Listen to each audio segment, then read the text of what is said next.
Anda masih bersama kami di Kabar Hari ini. Pemirsa, India dan Pakistan terlibat perang rudal dan pesawat tempur yang menyebabkan puluhan orang tewas dari kedua pihak. Akan seperti apa eskalasi peperangan dari kedua negara pemilik senjata nuklir ini? Langsung saja kita bahas bersama pakar hubungan internasional Universitas Padjadjaran, Teguh Rejasya. Selamat malam Pak Teguh. Pertanyaan pertama Pak, bagaimana tanggapan Salam dari Bapak? Unpad di Bandung. Ya, pertanyaan pertama Pak, bagaimana tanggapan Bapak mengenai konflik yang terjadi antara India dan Pakistan ini?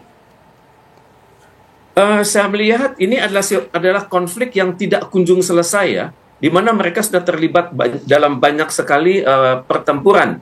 Misalnya mulai dari Agustus 147 ketika mereka lepas dari Inggris, kemudian tahun 1947 terjadi perang Kashmir yang pertama, kemudian reda sesaat, kemudian Agustus tahun 65 terjadi perang Kashmir, kemudian tahun 71 terjadi perang India-Pakistan, di mana pada saat itu Bangladesh berhasil memisahkan diri. Kemudian pada tahun 1974, tepatnya bulan Mei, itu terjadi India berhasil melakukan suatu tes nuklir yang dibalas oleh Pakistan pada bulan Mei 1998. Dan sebelum 98 itu, pada tahun 89 sudah terjadi keributan di wilayah Kashmir. Terus ada lagi perang tahun 1999 bulan Mei, itu namanya Perang Kargil. Kemudian tahun 2001 itu parlemen India itu diserang. Kemudian tahun 2007 bulan Februari itu ada serangan terhadap namanya tuh Samjauta Express bombing. Kemudian tahun 2019 itu terjadi serangan di Pulwama. Dan tahun 2008 terjadi serangan atas sebuah hotel di Mumbai. Jadi sekarang adalah konflik yang ke-13. Dan saya sangat berharap kedua negara itu benar-benar menahan diri dan benar-benar menyimak apa harapan dari pemimpin-pemimpin dunia yang lain. Karena kalau saya perhatikan, kedua negara ini terbiasa melakukan perang dan juga mereka memiliki mandala tempur yang luar biasa. Misalnya masing-masing memiliki personel aktif. India punya 14 jutaan dan Pakistan memiliki 6 jutaan. Kemudian pesawat tempur India memiliki 513, Pakistan memiliki 326. Helikopter itu ada helikopter biasa dan helikopter serang. Kalau untuk helikopter serang, India memiliki 80 dan Pakistan memiliki 57. Kemudian juga aircraft carrier itu adalah kapal induk, India punya, Pakistan tidak. Jadi mereka masih menahan diri. Peluru kendali masih diarahkan kepada instalasi-instalasi militer atau instalasi yang mereka anggap strategis. Tapi kita belum tahu bagaimana perkembangan selanjutnya. Karena pemimpin-pemimpin dunia sudah menyatakan kekhawatiran mereka.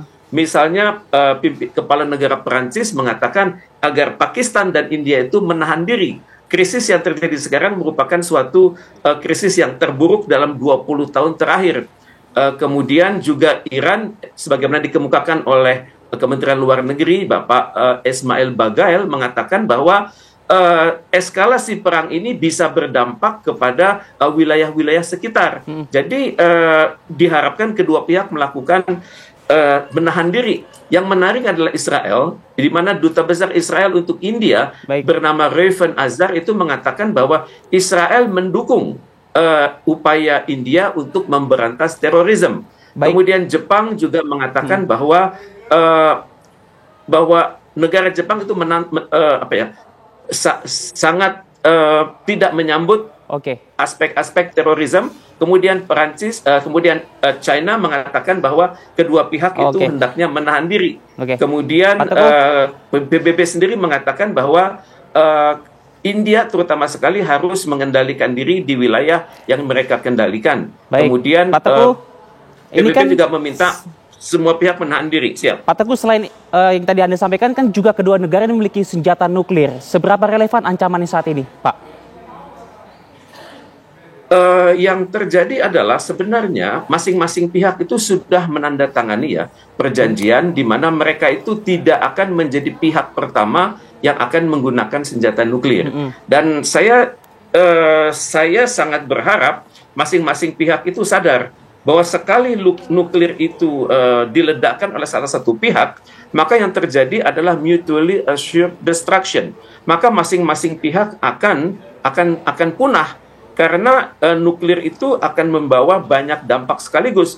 Kita sudah melihat tahun 1945 betapa Nagasaki dan Hiroshima itu luluh lantak dan kemudian ratusan ribu penduduk meninggal, dan sampai saat ini masih ada penduduk Nagasaki dan Hiroshima yang cacat, kemudian lahir dengan tidak sempurna dan juga mengidap kanker.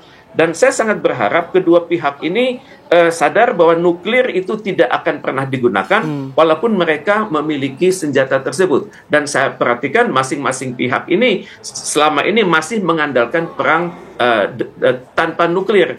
Karena bagaimanapun mereka sadar bahwa mereka pada bulan Mei 1998 mereka sudah mencapai perjanjian namanya no first use policy. Jadi terutama sekali India mengatakan bahwa kami tidak akan menjadi pihak yang pertama yang menggunakan senjata nuklir tersebut. Dan India sudah mengklaim begitu, dan saya sangat berharap mereka konsisten dengan janji yang mereka buat pada bulan Mei 1998.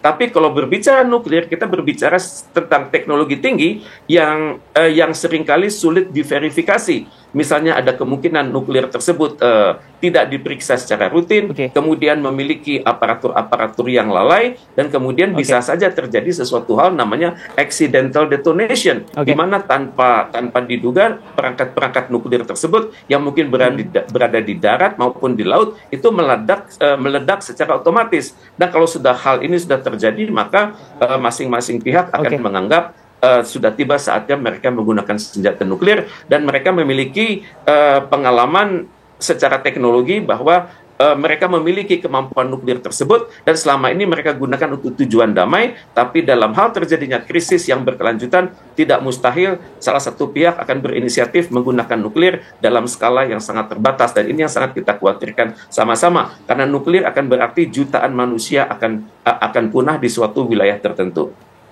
Oke, baik. Terima kasih Pak Teguh atas pemaparannya. Terima kasih sudah meluangkan waktu bersama TV One, Pak. Selamat melanjutkan aktivitas dan sehat selalu, Pak.